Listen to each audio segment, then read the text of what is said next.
오늘도 저번 주에 이어서 매트릭스 리임프린팅 직접 해보기, 실제로 해보기 라는 주제로 제목으로 이어서 하도록 하겠습니다. 오늘 할 내용은 매트릭스 리임프린팅 262쪽에 나오는 내용을 바탕으로 하겠습니다. 이게 이제 저번에 이제 출생과 유년기 다시 쓰기 지침이라고 해서 256쪽에서 시작된 내용을 저번 시간에 하다가 시간이 다 되어서 이제 조금 하다가 말았는데 그 내용을 이어서 하도록 하겠습니다. 본문을 읽으면서 해보겠습니다. 존의 수술. 존은 사샤와 전화 상담을 했다. 존은 45세였고 4년 전에 자신이 생후 18개월 때 탈장 수술을 받았다는 것을 알게 됐다. 이 수술은 1960년대에 이루어졌고 당시에는 수술을 할 때 어린아이에 대한 배려가 없었기 때문에 존에게 매우 충격적인 수술 경험이 되었다. 존은 수술 내내 수술대 위에 묶여 있었고 수술이 끝난 뒤에도 침대에 묶여 있었다. 그리고 부모와의 접촉이 제한됐다. 그의 어머니에 의하면 그가 자지러지게 우는 소리가 병원 전체에서 들릴 정도였고 가족 모두가 괴로워했다고 했다. 비록 존은 수술에 대한 기억이 없었지만 그 사건을 알게 되면서 이제까지의 자기 삶의 태도와 감정이 비로소 이해가 됐다고 말했다. 존은 숙련된 EFT 전문가였기 때문에 이 문제를 EFT로 접근했으나 그 기억과 관련된 감정에 감흥할 수 없었다. 그러나 그 사건을 떠올릴 때면 사타구니에서 둔탁한 통증이 느껴지고 이마를 찌푸리는 느낌이 났다. 사샤는 그가 기억을 되살릴 수 있도록 사타구니의 둔탁한 통증을 두드리도록 권했다. 그는 이 통증을 검은 공허함이라고 표현했다. 그는 아주 빠르게 통증과 연관된 무력감과 절망감을 느낄 수 있었다. 사샤는 존에게 고통이 시작된 시점으로 돌아가 보라고 했고 그는 곧바로 18개월 된 자신의 모습을 선명하게 볼 수 있었다. 어린 존은 공포에 휩싸인 채 병원 침대에 묶여 있었다. 존은 현재의 자기 자신을 두드리면서 18개월 된 에코를 같이 두드렸다. 에코는 머리와 얼굴에서 그리고 사타구니에서 검은 공포를 느꼈다. 존 역시 그 공포를 같이 느낄 수 있었다. 존은 얼마간 그와 그의 에코를 두드렸다. 에코는 내면아이라고 했죠. 공포는 곧 분노로 변했고 에코가 내면아이가 화를 풀려면 그를 꼼짝 못하게 묶은 끈을 없애야 한다는 것이 확실해졌다. 이때 존과 그의 에코는 격분하고 있었다.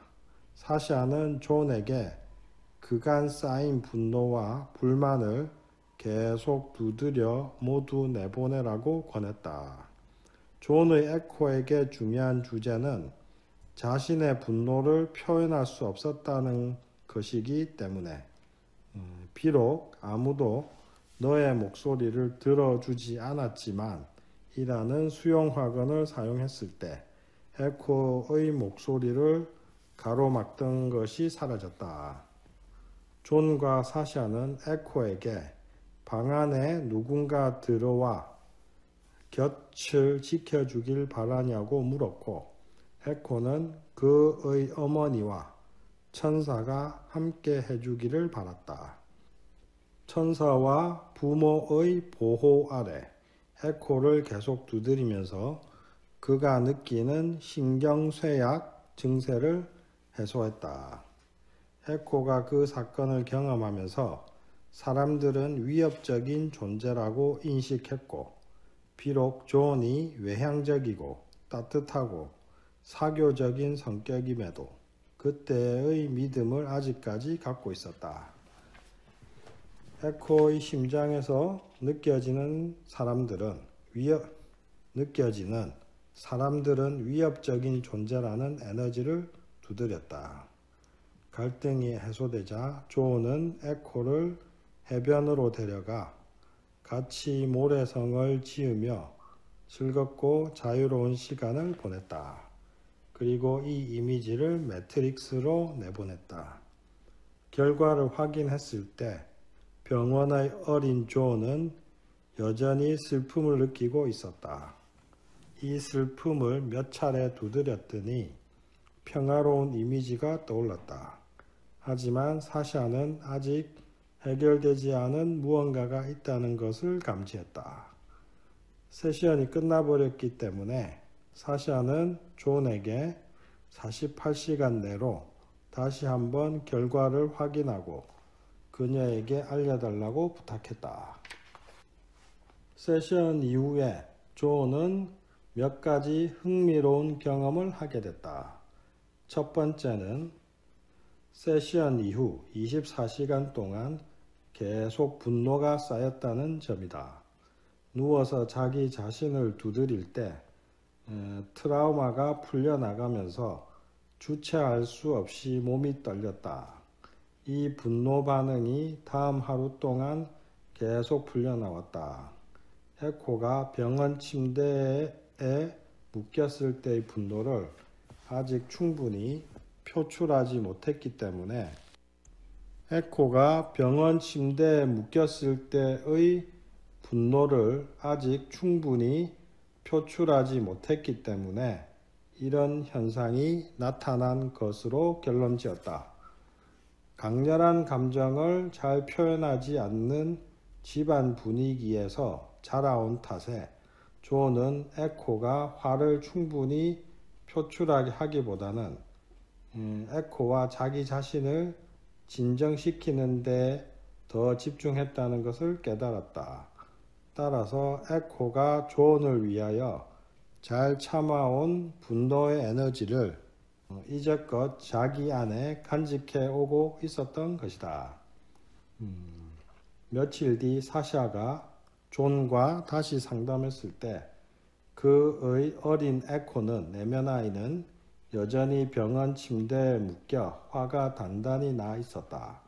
존은 에코가 내면아이가 얼굴을 잔뜩 찡그린 것이 마치 만화에 나올 법한 표정이라고 말했다. 존은 에코를 두드리며 부드럽고 안심시키는 말투로 그가 당연히 화낼 권리가 있고 그가 겪은 일은 부당한 일이었다고 말해주었다. 에코에게 어떤 방법으로 화를 내든 좋고 화가 풀릴 때까지 성을 내도 계속 그의 옆에 있겠다고 말했다. 이제 이게 중요한 건데요. 분노를 충분히 이제 표출하게 해주는 게 중요합니다. 너무 일찍 진정시키려고 하면 오히려 화가 안 풀리거든요. 그걸 지금 여기서 얘기하는 겁니다.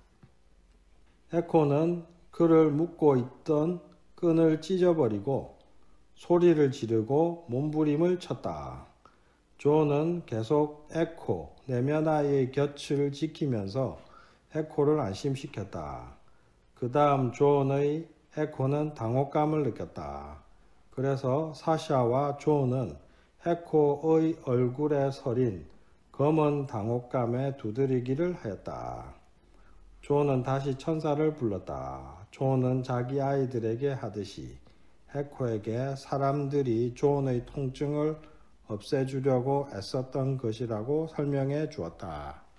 존이 에코에게 많은 사랑과 안정감을 주자 수술에 대한 기억의 갈등이 모두 해소됐고 에코는 존과 천사와 함께 그네를 타러 가기를 선택했다. 그네에서 함께 시간을 보낸 존과 그의 에코는 만족감을 느꼈지만 여전히 사랑의 근원으로부터 단절된 느낌이 있었다.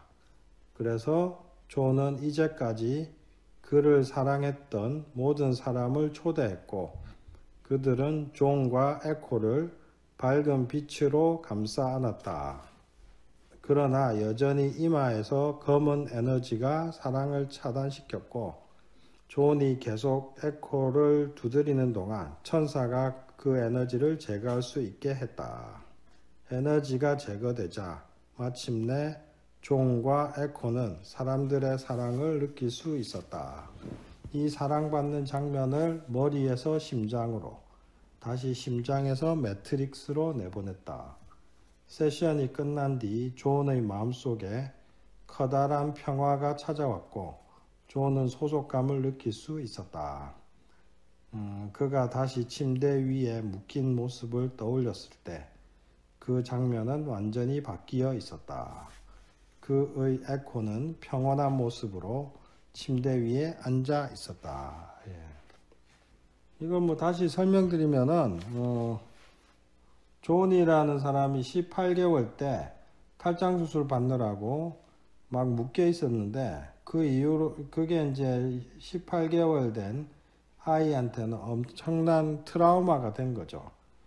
강제로 묶여서 버림받고 보호받지 못하는 느낌을 받은 거고, 이제 이 경험을 통해서 이제 이 존이라는 어린 존은 사람들이 나를 괴롭히고 버린다고 생각했고 무력감을 느꼈고 분노를 느꼈던 거죠. 그래서 이제 그때부터 사람들을 믿지 못하게 되고 사람들 전부 다 위협적이다. 나를 공격한다. 나를 묶는다. 괴롭힌다. 이렇게 생각하게 된 거죠. 그래서 그게 이제 인생관이 되고 사람들에 대한 관점이 된 건데 그걸 이제 EFT를 하면서 이제 푸는 거죠. 근데 이제 여기서 이제 중요한 점은 분노가 어마어마했는데 화를 잘 못 내는 사람들 있잖아요. 화도 못 내고 욕도 잘 못하고 이런 사람들이 이 분노했던 기억을 지우려고 하면 빨리 잘 안 지워집니다. 그래서 이제 그게 여기 또 나타나거든요. 점잖은 사람들이 이게 감정이 잘 안 풀려요. 그래서 제가 종종 하는 얘기가 있는데 잘 울고 욕 잘하는 사람들이 EFT 효과가 제일 좋습니다. 왜냐하면 감정을 직설적으로 표현할 줄 아는 거거든요.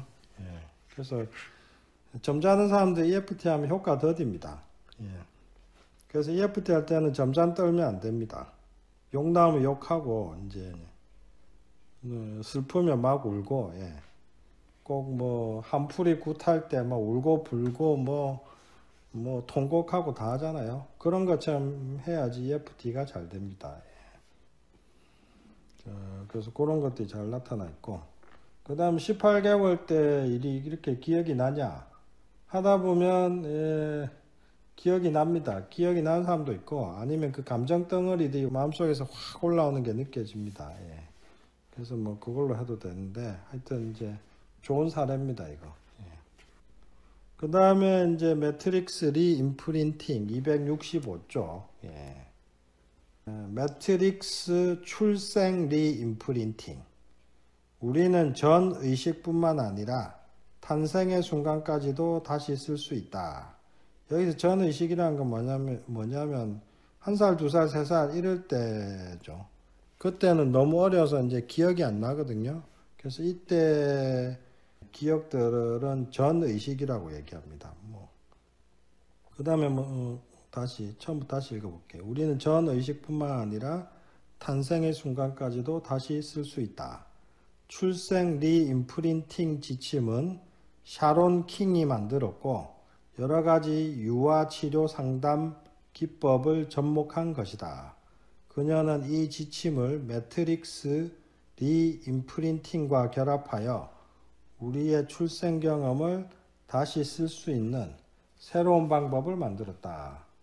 샤론은 우리의 탄생 비화가 우리의 현재 삶에 주는 영향에 관한 워크숍을 운영한다.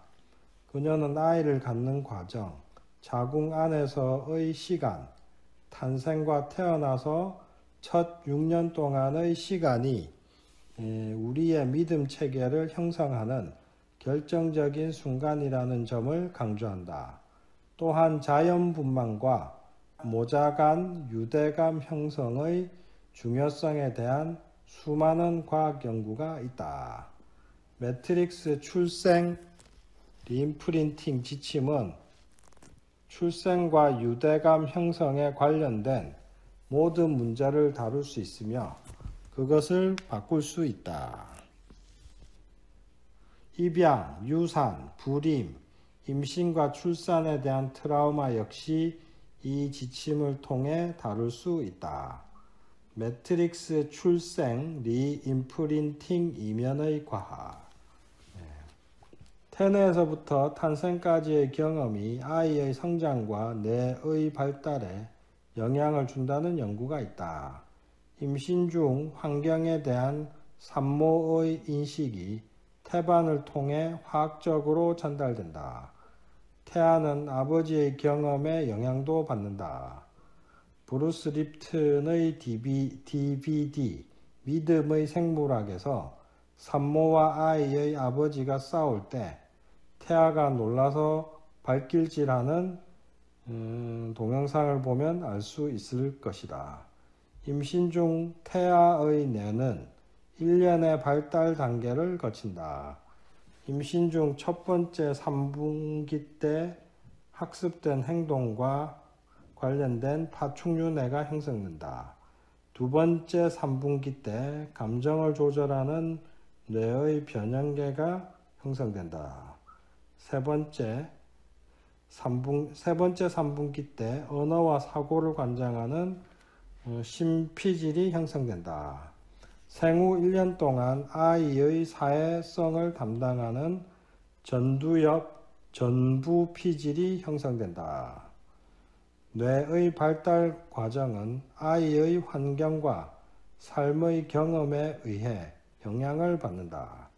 지속적으로 갖고 있던 감정은 태내뿐만 아니라 생후에도 뇌의 발달에 영향을 미친다.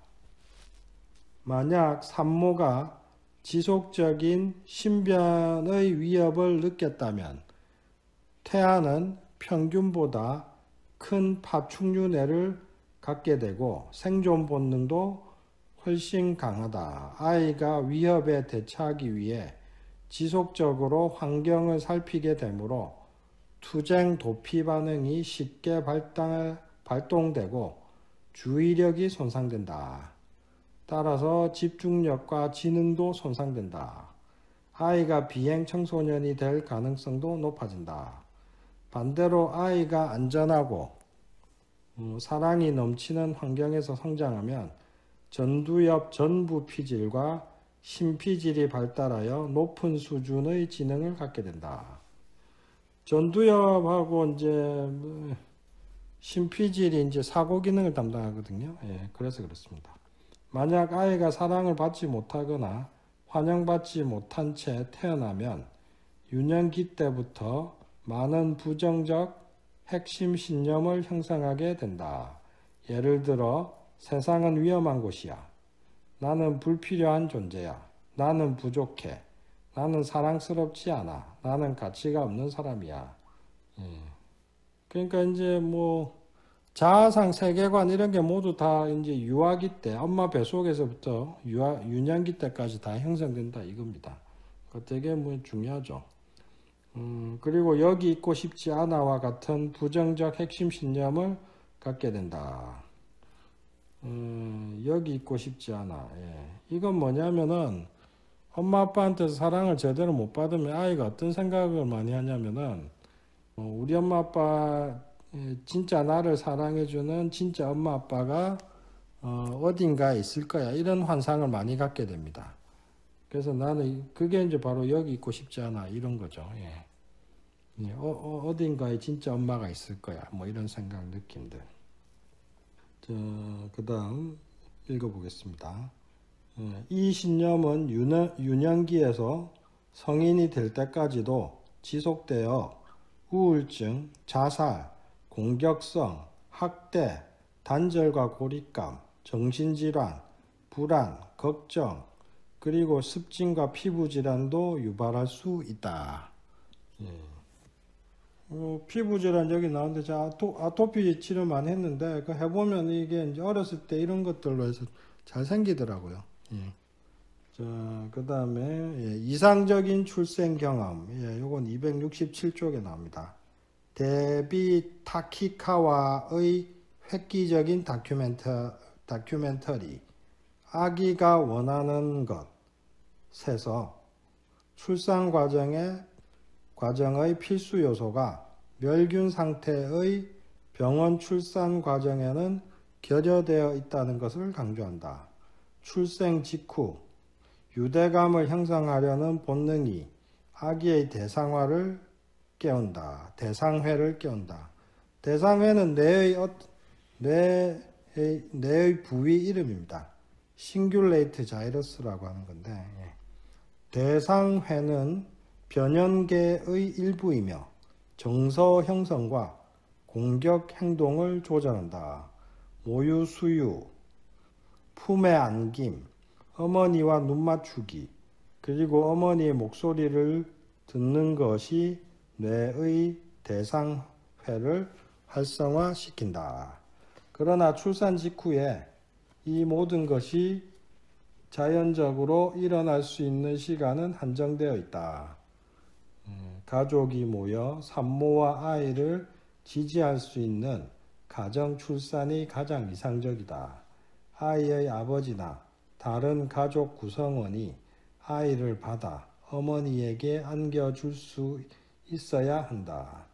아이와 어머니가 시선을 맞추고 유대감을 형성할 수 있어야 한다.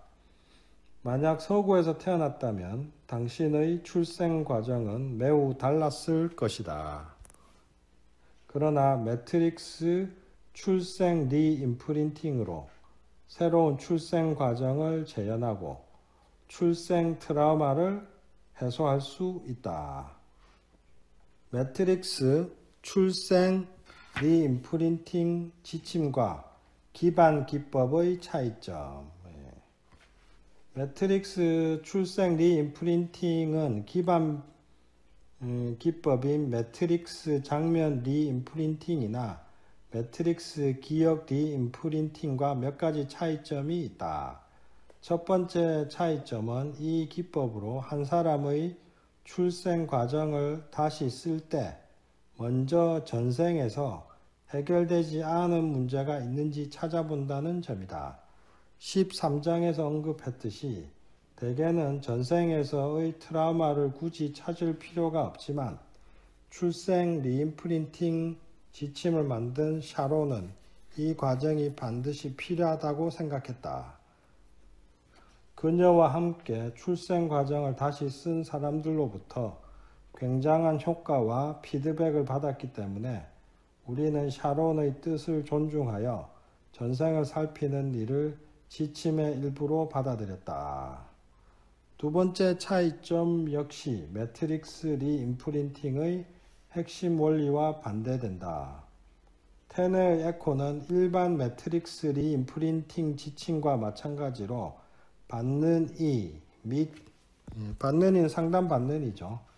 에코는 내면아이고 내면아이와 분리된 상태에서 진행되지만 출생의 순간만큼은 받는 이가 상담받는 이가 내면아이와 동화되어 출생의 순간을 재경험한다. 샤론이 내담자의 출생 과정을 다시 쓰는 것을 목격한 사샤와 칼은 이 지침에 매료됐다. 하지만 에코와 동화되어 출생을 재경험하는 것에 대해서 확신을 갖지 못했다. 샤론과 사샤와 칼은 이후에 여러 논의를 했다. 샤론은 그녀의 방법론의 과학성을 설명했다. 그녀는 과거의 출생 경험에서 활성화되지 않은 뇌의 화학작용을 활성화시키기 위해서는 에코, 내면 아이와 동화되어야만 한다고 믿었다. 그러나 칼과 사샤는 에코가 트라우마를 간직하고 있었다면 에코의 출생을 다시 쓰는 것만으로도 상담받는 이에게 같은 화학 반응을 일으키기에 충분하다는 입장이었다. 에코가 치유되는 것만으로도 상담받는 이 역시 같은 효과를 본다는 것에 익숙했기 때문이었다. 사샤는 그 뒤로 몇 달간 보는 사람마다 매트릭스 출생 리임프린팅으로 실험했다. 그녀는 출생 리임프린팅 과정만큼은 받는 이가 에코, 내면 아이에게 동화될 필요가 있다는 샤론의 의견이 옳다는 것을 알게 됐다.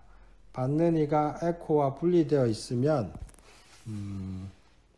결과가 그만큼 강력하지 않았다. 따라서 매트릭스 리임프린팅의 원리와 반대되지만 에코와 동화되는 것이 출생 지침의 일부로 남게 됐다.